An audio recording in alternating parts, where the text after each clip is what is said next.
I find sometimes because of our tendency to recognize the difficulty around forgiveness and the embarrassment of it all, because we've got to admit our sin,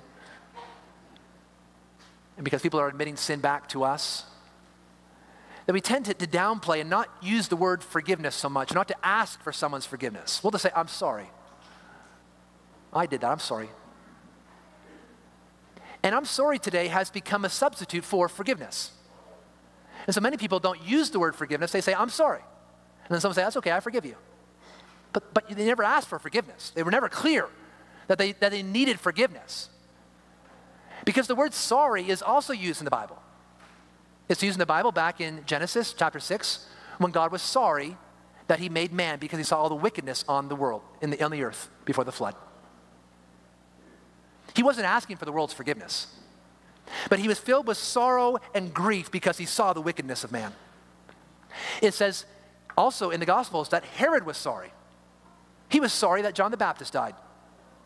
He beheaded John the Baptist. But he was sorry about that. He was filled with grief and sorrow because a holy man had lost his head. He wasn't repentant. He didn't ask for forgiveness. He didn't get right before God, but he was filled with sorrow. You can be sorry for something that you didn't do at all. You know, if someone trips and falls, oh, I'm sorry you fell down and hurt yourself. You had nothing to do with it.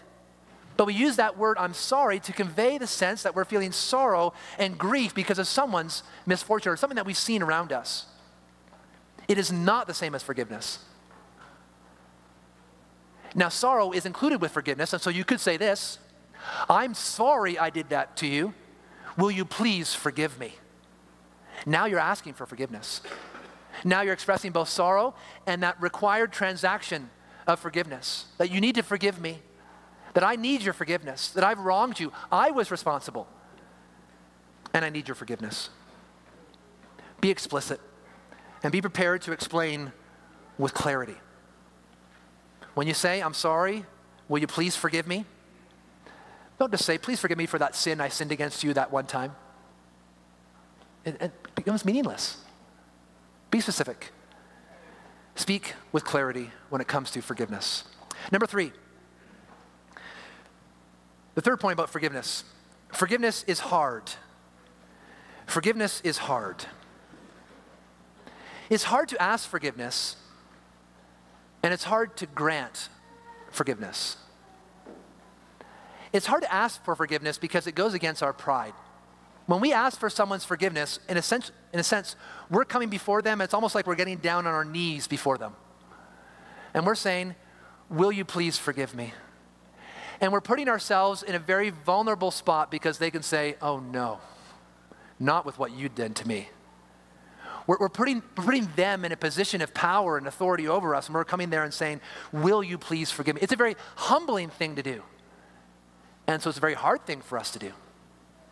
We don't like to humble ourselves, and certainly not in front of other people and admit our faults and go to them and ask them to do something for us in that way.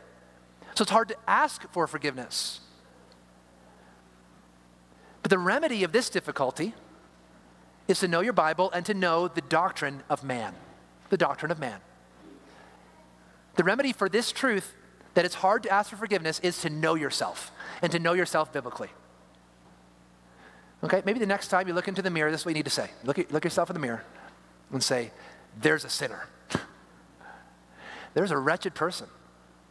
There's someone who lies to get what they want. There's someone who's selfish. There's someone who puts themselves first. There's someone who's full of lust and hatred and anger. There's someone who constantly goes astray. Without these guardrails in their life, who knows what they're capable of? We need to take a sober look at ourselves sometimes and see ourselves the way the Bible sees us. All the warts, all the pleasantries removed, and that we're wretched sinners. And then it's not so surprising that we sin against people and that we need their forgiveness.